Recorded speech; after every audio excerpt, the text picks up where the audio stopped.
इस वीडियो में हम कंट्रास्ट ऑफ ह्यू और हमारी कलर ग्रेडिंग पर एक नजर डालेंगे। Now contrast of hue colour wheel पर एट लीस्ट 3 डिफरेंट ह्यू के बीच मेजर कलर डिफरेंस को रेफर्स करता है। आप इसे केवल कलर कंट्रास्ट के नाम से भी सुन सकते हैं। हाई कलर कंट्रास्ट वाली इमेज में वैरायटी ऑफ कलर्स होते हैं और लो कलर कंट्रास्ट वाली इमेज किसी शॉट में दिखाई देने वाले ह्यू के संदर्भ में अधिक सीमित होती है। Primary colours red, yellow and blue का उपयोग करते समय ह्यू का सबसे एक्सट्रीम कंट्रास्ट एग्जिस्ट होता है। ह्यू का कंट्रास्ट इफेक्ट एक कलरफुल प्लेफुल फील लाइक जैसा कि आप बच्चों के विज्ञापन या एनिमेटेड फिल्म में सोचते हैं। अब इस कंट्रास्ट को अप्लाई करना काफी हद तक इस बात पर निर्भर करता है कि एक सीन में पहले से ही कम से कम 3 अलग अलग कलर मौजूद हैं, इसलिए वार्डरोब एंड सेट डिजाइन प्रमुख विचार है। लेकिन जो मैं आपके साथ शेयर करना चाहता हूँ वह यह है कि हम ह्यू में बेहतर कंट्रास्ट लाने के लिए इन कलर्स को कैसे बढ़ा सकते हैं। जो क्लिप मैंने यहाँ चुनी है वह बारिश में दौड़ते एक युवा लड़के की है। आप वेक्टर स्कोप में देख सकते हैं कि कुछ कंट्रास्टिंग ह्यूज पहले से मौजूद है। लड़के की जैकेट और रेन बूट्स येलो हैं और अम्ब्रेला में कुछ रेड एंड ब्लू है। नाउ मैंने पहले मेंशन किया था कि primary colours red, yellow and blue है, लेकिन ऐसा केवल तब होता है जब सब्ट्रैक्टिव कलर सिस्टम या पेंट और कलर्स के मिक्सिंग का जिक्र होता है। चूंकि हम मिक्सिंग ऑफ लाइट्स और एडिटिव कलर सिस्टम के साथ काम कर रहे हैं, हम ग्रीन को अपने प्राइमरी कलर्स में से एक मानेंगे। So looking at the vector scope, हम red, green and blue colours को एक दूसरे से अधिक दूर या अधिक समान दूरी पर कैसे बना सकते हैं, सिंस हम पहले से मौजूद कलर्स में हेरफेर करना चाहते हैं। ऐसा करने का तरीका सेकेंडरी आइसोलेशन एडजस्टमेंट है। दूसरे शब्दों में हम प्रत्येक कलर को सिलेक्टिवली एडजस्ट करेंगे। जैसा कि आपको संदेह हो सकता है, एडोब प्रीमियर में ऐसा करने का सबसे अच्छा तरीका ह्यू सैचुरेशन कर्व्स है। तो आइए इस पैनल को ओपन करें। ह्यू वर्सेस ह्यू कर्व का उपयोग करते हुए हम 3 पॉइंट्स बनाकर ग्रीन को आइसोलेट करेंगे और फिर हम मिडल पॉइंट को तब तक नीचे खींचेंगे जब तक कि एक ट्रेस ग्रीन वेक्टर स्कोप के मिडल की ओर अधिक इंडिकेशन न करते। फिर हम ह्यू वर्सेस सैचुरेशन कर्व में ग्रीन को आइसोलेट करने के लिए 3 पॉइंट्स बनाएंगे और मिडल पॉइंट को ऊपर तक खींचेंगे। ओके, अब हमें yellow, red and blue colours के लिए इस प्रक्रिया को दोहराना होगा। हम यह सुनिश्चित करना चाहेंगे कि ट्रेस अपने वेक्टर टारगेट की ओर अधिक इंडिकेशन करता है और यह कि ट्रेस वेक्टर स्कोप के सेंटर से इक्वली फैला हुआ है। जब तक मैं ये एडजस्टमेंट करूं, मुझे बस 1 मिनट दीजिए।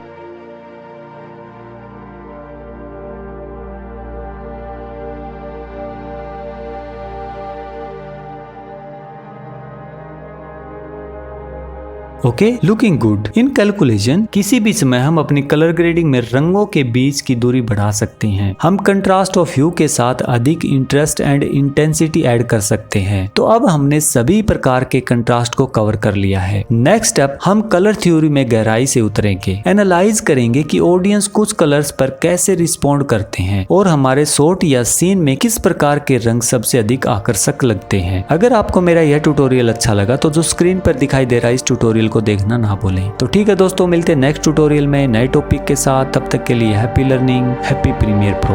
Bye friends.